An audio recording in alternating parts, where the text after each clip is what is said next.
Just thanking the tarot for being in our circle tonight, offering alternative messages and guidance. We're open to what the cards have to say because we know that they do not lie. We thank this reading for being present in our circle tonight.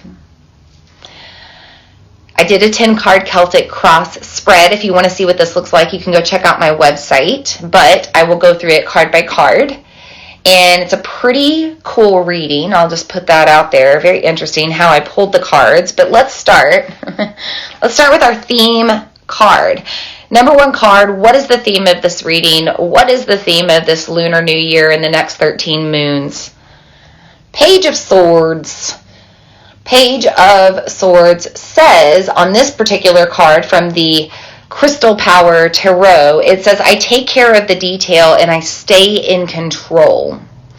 And notice how he's kind of like letting go and moving ahead with the sword. And there's definitely like a different color there behind him, the shadow side. It's kind of cutting ties with these old stories, cutting ties with the things that he tells himself or the way that he feels, and transforms the way that he's attached to all of that history moving forward.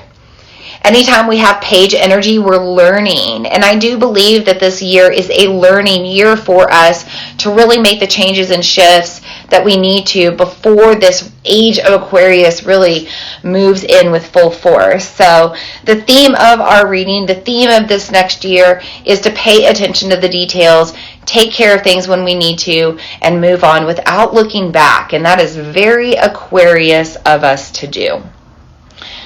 Now, as far as what comes across our way, what will cross us over this next year, I get Temperance. And the message of the card says, I find clarity through calm. Notice the card. It is the Aquarius symbol. She's pouring water from a vessel.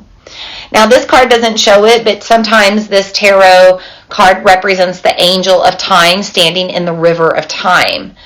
And Temperance tells us to be very patient, right? To be tempered, to be calm, to not be overwhelmed or, overthinking or making up stories that haven't happened yet or attaching to the past that has already happened. Just be present and be in the joy of the moment. And notice all of the gold all around the card. It's exactly what I've been saying. Find the gold, the glitter, the wisdom in every spontaneous, unexpected situation. And the more you hold that positive aspect in your life, the more positive your life will become and abundance will happen. Now, as far as what is going to ground us in, what is going to give us the most rooting or foundation, I pulled a reversed card. This is the 7 of Cups. Notice how all of these cups are pouring down. Now, the message of the card is, I trust myself to see the truth. And it's in protection mode. So this card is a warning that says, hey, in order to firmly ground yourself into your future, who you want to become, the life you're trying to live, what you're trying to create, you have got to trust your instincts. You've got to believe your truth and you have to act on it, right? Like, take care of those details when you feel them, when you sense them. Don't let all that spidey sense linger around. It's telling you to take care of it for a reason so that you can really move forward quickly. Aquarius energy is about moving forward quickly and swiftly. So when things come along and your intuition kind of waves those red flags, shift it, change it, rearrange it, cut the tie, set the boundary, do whatever you want to in order to make sure it doesn't keep affecting you in the same way. Now, what is the lesson we have already learned? Wheel of Fortune. I always say it. Dun, dun, dun, dun, dun, dun. Did anybody watch Wheel of Fortune? Big fan. Still going. But yeah, Wheel of Fortune. This is the lesson we've already learned. And the message on the card says, I trust whatever the universe brings me. Anytime we have the Wheel of Fortune, it is about divine intervention. It's about allowing things to happen as they happen, and trusting it's in divine will for our greater good. And this is the lesson we've already learned, right?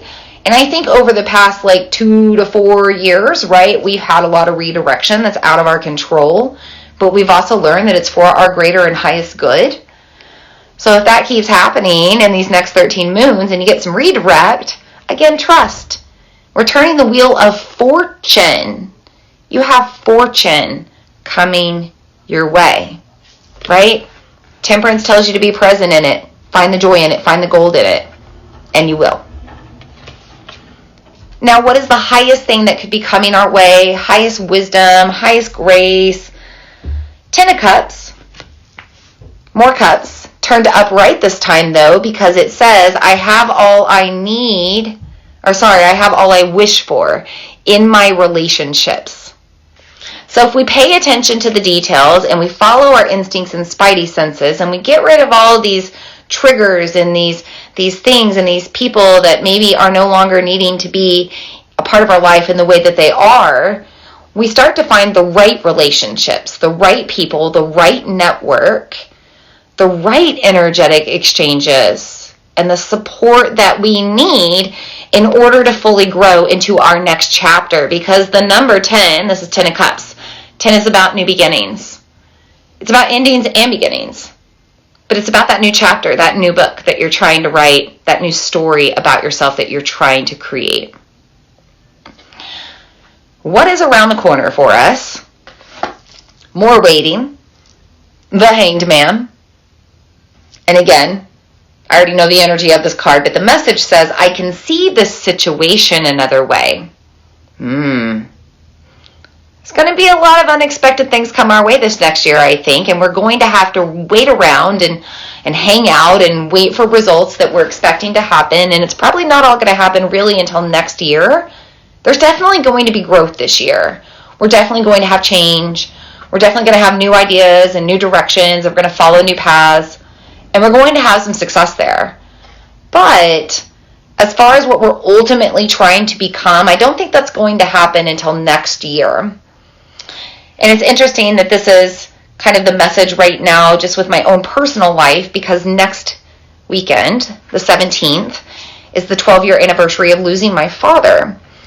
And I always talk about how there's kind of this number of 12 or 13 that gives you a sense of next chapter, completion, wholeness. And I feel like a lot of people heal grief after about 13 months, 12, 13 months. But I also feel like there's something transformative for my own life in this 12th year.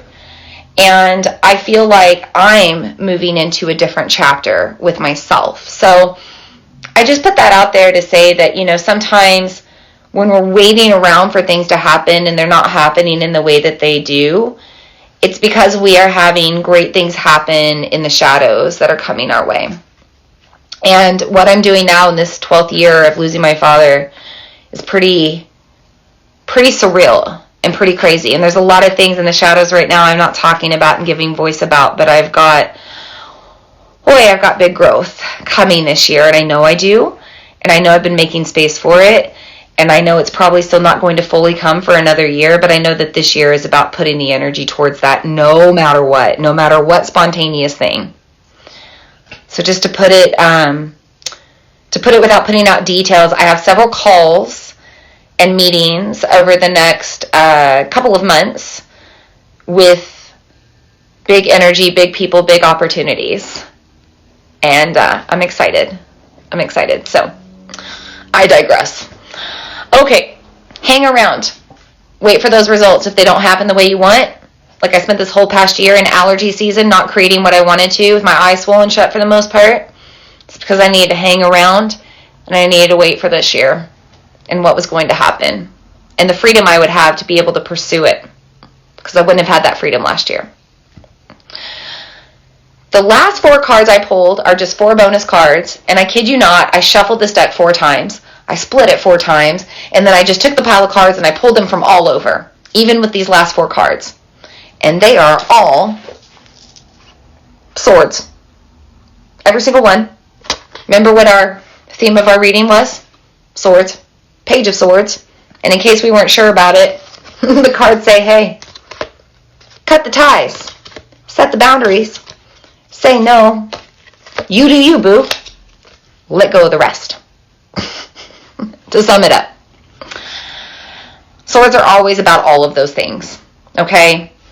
Your Three of Swords, the message says, I see things exactly as they are. Kind of like these other messages. I see the truth. I pay attention to the detail. When we have the Three of Swords, it's about seeing through the smoke and mirrors of the relationships that we have, the energetic exchanges that we have. Maybe we start to see dishonesty, lies, lack of integrity, just things that we didn't see before that were in the shadows. They're going to come through. And when they happen, look how these swords are like, set your boundary and get away from that energy because it's not good to be with. If you move on to the Five of Swords, 5 is always about growth. The message on the card says, I will heal myself. The swords are going in the ground, pointing down. 5 is about growth. You can't grow if you don't heal your wounds, right? So you got to kind of put your foot down on what doesn't serve your health and wellness and energy and harmony and symphony anymore. Okay? Start setting those boundaries so that you can heal instead of giving your energy away where you don't need to. We have the Six of Swords, also pointing down. 6 is both a number of family and community, and this is all about relationships, networking, and telling you that if you cut ties with those those people, 7 of Cups, right? Then you end up with the right people in your life, 10 of Cups, in order to make things happen. So get rid of your network. Cleanse, do that whole, I'm cleaning up my friends list on Facebook. But let it be your life.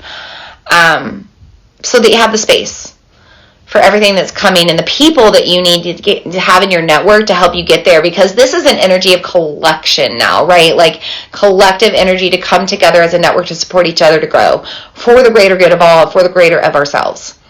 But we can't bring those people into our life on those higher frequencies if we have lower frequency people connected to us and taking our energy.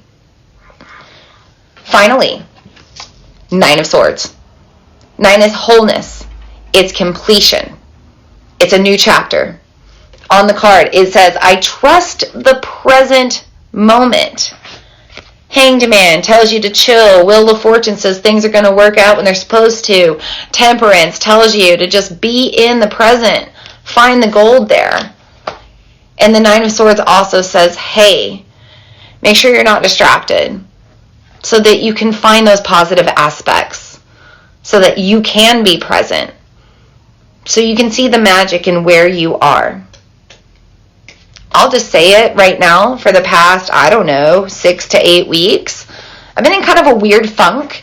We all have seasonal depression. It's been gloomy here in the Midwest. It's been cold. It's been weird with the weather. But also, I had an epiphany that I had 2 major losses in January and February during my fertility journey. And I've kind of forgotten about that grief because I had felt like I had healed that. But I realized that I've been kind of this mood from that, right? And so I've started to have a lot of gratitude for my son and for this one and only child that I have. And I don't know what the future holds for my fertility, but I'm probably sure that he's the only one that's going to be here in my life as my child. And yes, is it a little distracting when he's at the door and he's, giving me a book and giving me some little gifts and things, and could I be frustrated with that? Yeah, 100%. But I'm not. I have a smile on my face. It's kind of funny. You got to be in that childlike innocence because they don't know. And really, honestly, he wants to spend time with me. He wants to love me. And you can't be mad at that, right? So we find the gold in every situation as he's dancing outside my door. He's ruled by Aries energy, I mentioned, by the way, and that's like Shiva energy and destruction energy, and he's like doing a dance outside my door. He's doing a Tendava. That is the reading I have for you, loves. There are crystal suggestions on these cards as well, crystals that you might want to work with over the next 13 moons or just this lunar cycle or just this new moon. Go to my website, vinalene.com. You can read what crystals are suggested if you want to learn more. I'm going to save that for there. I'm not going to take up time here to talk about the crystals, but they're there written about on my site if you want to learn more.